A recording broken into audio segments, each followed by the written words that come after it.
ព្រឹកមិញរីកជុំវិញខ្មែរអាកាសចរគោលាប់លឿងក្រហមសឃើញថាមិនអមិនបានស្រងអើយប្រហែលគ្នាស្រងមួយណាដែលខ្ញុំលួចស្នេហ៍គឺបកខួនញញឹមជាងគេមានខ្សែភ្នែកស្នេហ៍ស្រទន់សងខំថាបានក្រែងលោមិនបានរកតែស្មានមិនត្រូវគេមិនដឹងខ្លួនលងអីលើខ្ញុំត្រូវខូចចិត្តម្នាក់ឯងបើភ្នែកខ្វាំងមិនឃើញស្រីនោះគ្មានអ្វីខូចចិត្ត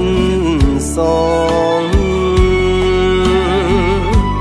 និងភ្នែកភ្លឺឃើញខូចចិត្តអងស្រណោះខ្ញុំខ្លាំងទេ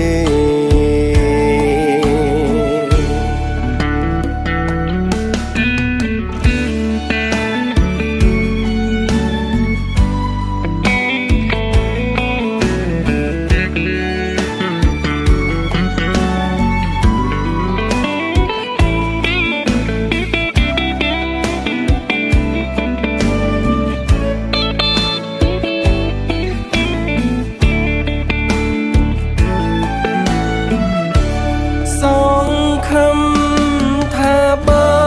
នក្រែងលោមិនបានរកតែស្មានមិនត្រូវគេមិនដឹងខ្លួនលងអីលើខ្ញុំត្រូវខូចចិត្តម្នាក់ឯង